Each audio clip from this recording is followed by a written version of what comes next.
G'day and welcome to A Yarn With. It's Ryan the Lion, of course, and today I have our latest new sponsor, Anthony McMahon from IT Psychiatrist. So it's really exciting to have you on board, mate. Thank you so much. I really appreciate you supporting AFQI, as will the whole community supporting them to come together. And of course, as always, first of all, introduce yourself, please. Let's meet the person, and we'll talk about business later. Hey, first of all, Ryan, look, thanks for the opportunity. It's really great to be here and be part of the broader AFQI team. Introduce myself. It's a tricky one because where do you start with this kind of conversation? I often joke that I'm a closet bogan. You know, I'm based out in West Auckland, but my closet bogan roots go further back than that. I was born in Upper Hutt, which is, I kid you not, you couldn't get a town that was more like West Auckland than Upper Hutt, two of a kind. So I'm out here west. I moved to Auckland about 10 years ago now. Yep. Out here west, 2 kids and 2 dogs have been, I guess we'll call it part of the bubble family, alongside my wife, obviously, as well. So I've got a 5-year-old. He's just about to start school. Got a 6-month-old, and then we've got 2 very noisy dogs, a border collie and a schnauzer. So if we do hear them going off during this conversation, I do apologise, but they'll probably be barking at the postman. Look, being from Wellington as well, even though I'm up in Auckland now, I'm a black and yellow runs through my veins. I'm a massive rugby supporter, massive rugby fan. You and I have had some great chats, Ryan, around rugby, but for me, it's the Hurricanes, the Lions, and begrudgingly North Harbour as well. I could never bring myself to support Auckland, but now that I live in Massey, I can support North Harbour. I can hear John Holly cringing out there right now. I don't know if you know John, but he's a big Blues supporter. Neil Forster, a massive Otago supporter. You've met him on AFQI Cafe. And look, talk about the kids and the cat and the dog. Your daughter, isn't it, who's 6 months? Son is 5. Yeah. Yep. So your daughter's world famous in AFQI, having attended a couple of the events. So I think it was the last one that she was on your knee, and also to AFQI Cafe. So, yeah, real family affair. This is really what AFQI is about. Get to meet the person and the family. And look, I'll talk about rugby all day, so better not. So let's move on to what impact are you making? Tell us about what you're doing there, Anthony. Yeah, look, again, Ryan, I'm going to start a little bit further back because what I do now has probably been a bit of a journey through where I've come from. So I tell people I've been working in the tech industry for 20 years. I'm a little bit different to most perceptions of technology people. I'm not a coder, I'm not a developer, I'm not a network support guy, I don't do hardware. I've come through that service management, that operational and strategic focus of technology. So I did 13 years at BNZ, ranging from managing major incidents right through enterprise architecture. And for those people watching who aren't familiar with what an EA or an enterprise architect does, we're sort of bringing together the business and the technology element and trying to shape a strategy that shows how tech's going to enable the business. The reason I start that far back when I tell people what I do is what I was finding. Big businesses, whether it be a BNZ, a Vodafone, a Spark, or large companies, they can afford to have this team of people around them that shape their technology to deliver the outcomes they need. But when you break it down to small and medium businesses, and particularly medium size, which collectively that segment makes up, I think, 97-98% of the New Zealand business environment, they can't afford to have that capacity around them, but they can afford to learn from it and benefit from it. And they definitely need to be thinking the same as well. You know, technology shapes a business, whether it's big, small, medium, or large. So when the opportunity came up for me to leave the bank and go out and bring that enterprise thinking to the mid-sized market, that's exactly what I did. And what I'm working with my clients and working with the customers around me on is to help them shape their mindset around people, process, technology, and information, and making sure that all of that wraps together to be able to transform their business from just a static company that's doing ABC to something that's actually, going global and using technology to get them out there. One of the clients I've been working with recently, they're a web development company, and when they brought me on, they were looking to incorporate artificial intelligence into their solutions.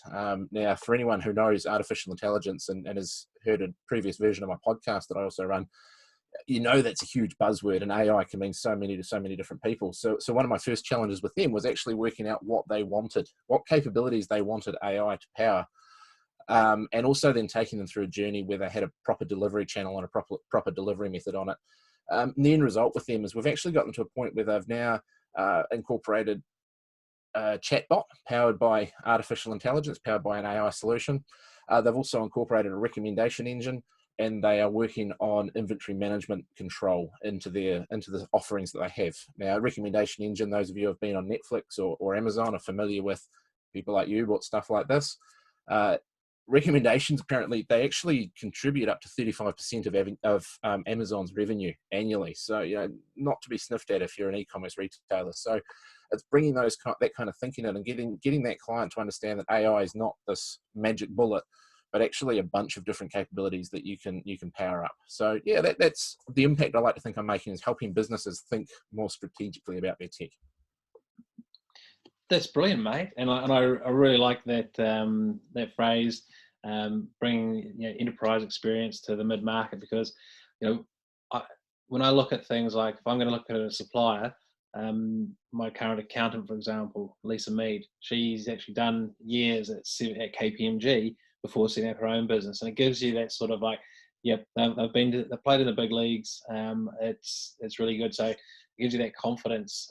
Not to say that you need to play in the big leagues to be awesome at anything, but that's just sort of, I think, probably a pretty traditional line of thinking.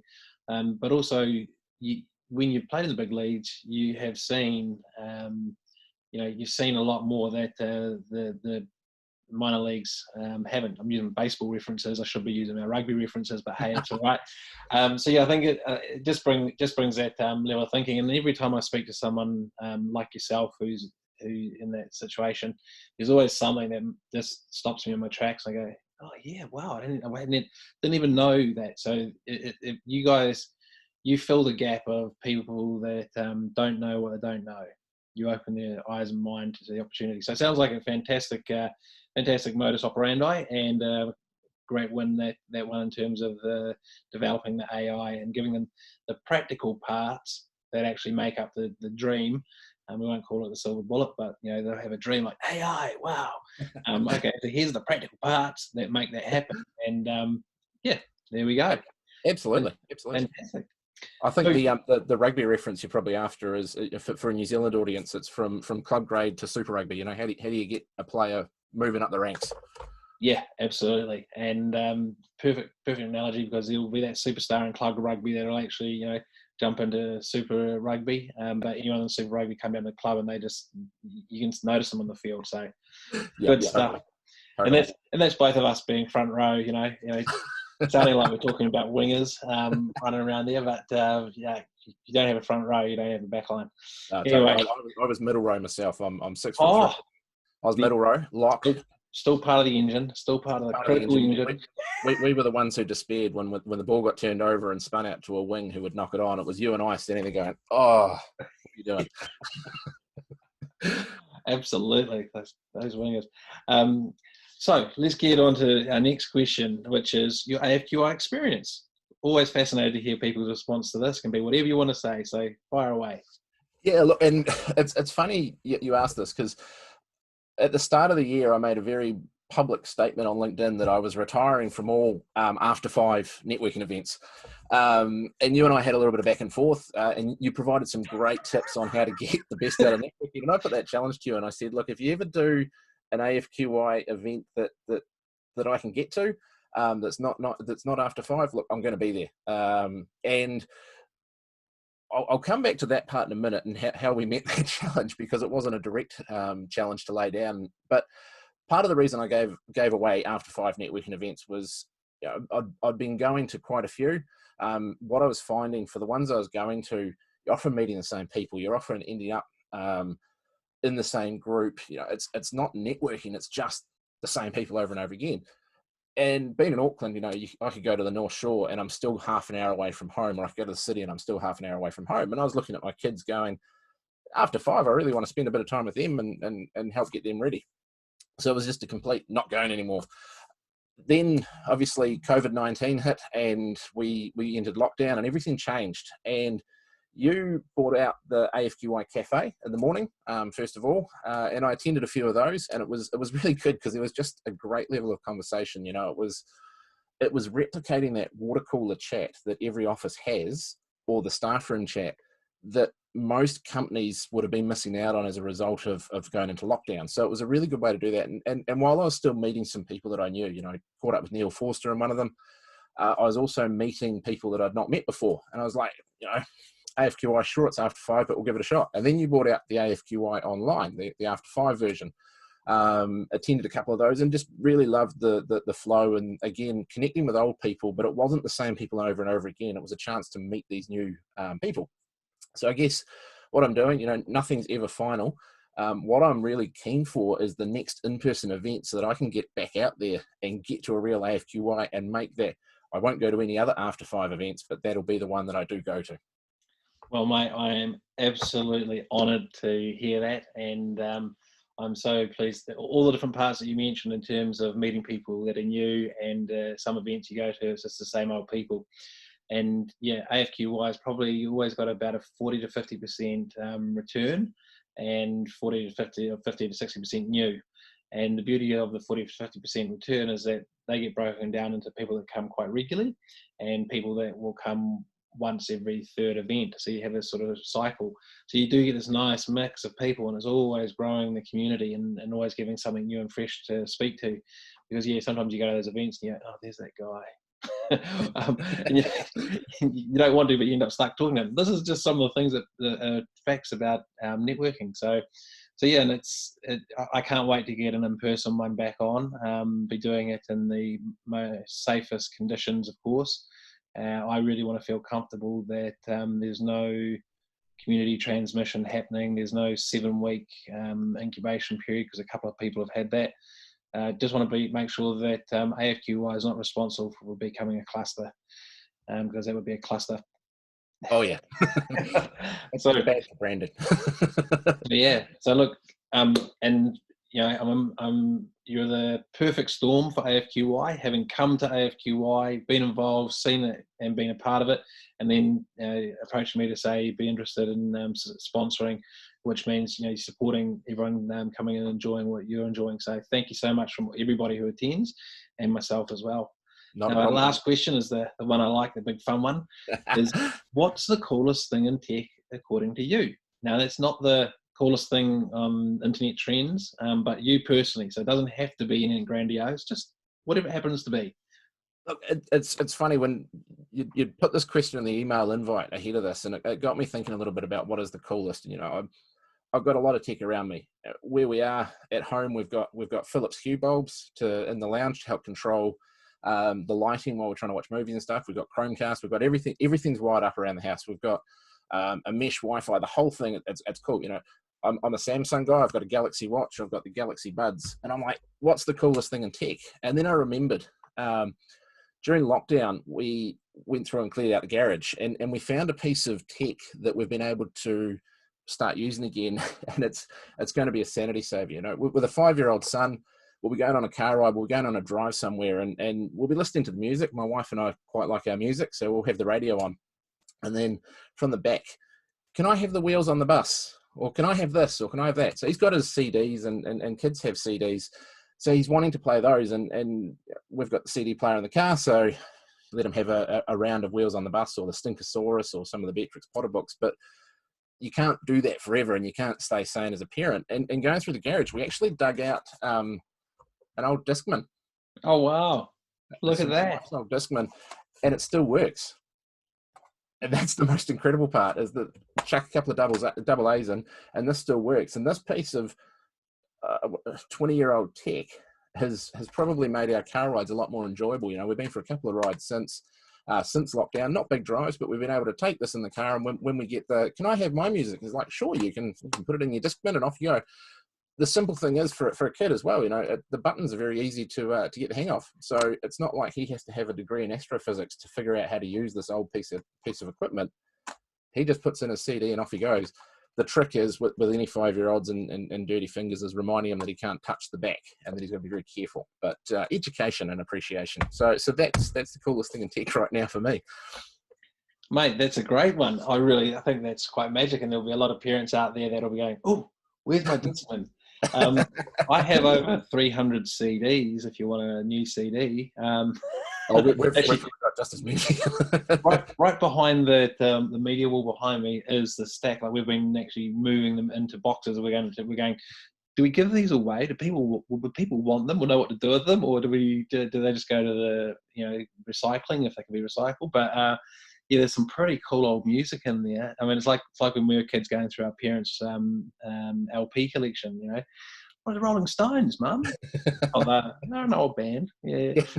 But that's a great piece of technology. So thank you for that flavour of story. Well, we have got through it all quite nicely. So now it's time to wrap up. What's your final word? So the next event is going to be focused as part of Vision Week, which is, for want of a better description, about the Great Reset. So we're going to have an opportunity to share our thoughts. You can close out with your whatever you're thinking about coming up to this event. What? Oh, tough question. It is. So, Sorry, I should have told you that but one wasn't on the list, was it? What No. would you like to see happen if possible? How about we point it that way? What would I like to see happen? Again, another tough question, but hey, that's what we've got these for. So I think for me, one of the things that I'm looking forward to, actually, it's not what I'd like to see happen, but what I'm looking forward to is all the adaptations that business has made over the last 8 weeks and is still making to continue to be operational. To that working from home became a bridge too far to suddenly it's a necessity and we know we can do it. What I'm looking forward to is seeing how that these companies adapt that into their business model. Working remotely becomes part of their DNA, not just a nice thing to have and a benefit that you offer staff. It's actually, no, we can go and find the best people for the job, regardless of where they happen to live. And that those companies will embed that way of working in the DNA. I think that's one thing we're going to see, and I'm looking forward to actually seeing how this pans out as well. I just twigged you don't have to be in the same city or even the same country, do you? There's a lot of this been happening with virtual PAs from the likes of the Philippines, where it's super inexpensive. And I've always had that big debate in my mind around should I support New Zealand with the New Zealand economy. So I've actually hired at times a New Zealand-based VPA, but it could be that I could actually grow my business quicker and employ more people in the future if I invested in a VPA at the lower cost from the Philippines or somewhere else around the world. And that's just one example, but it could be that we could have. Well, actually, my brother is a coder and he runs a global team from his place in Sweden. So yeah. Well, it even extends to like health. If you think of health professionals, medical professionals, you could have the best pediatrician in New Zealand based in Timaru or Oamaru, and they can still engage with the whole of the country from where they are via video conferencing, via video calls. They can actually provide a quality service without having to just move to Auckland, because that's where the biggest bulk of the population is. Good point. Yeah, so you can live where you want to live and work online. Correct. I think that could be. It's so simple how look at one thing from this view, and not actually twig to this other side of it. So we've all been working from home, and yet we've all known that you can work from over online from anywhere. But now we're actually starting to think it's possible. Yep, definitely. Great. And the customer, to finish on that point, the customer, the patient, whoever it is that's at the other end, is actually comfortable with it as well, because we've proven that we can be trusted and we can do it well. Yes. So it becomes an expectation, not just a nice to have. Nice one. Well, that's a brilliant way to wrap up. So we'll give it the thank you very much and ka kite anō. We will see you. We'll hear from you on June the 9th at AFQY, the Vision Week themed edition. And thank you so much for supporting the community and help enabling us to all get together. Not a problem. Thanks for the opportunity. Cheers, Ryan. Thank you. Cheers.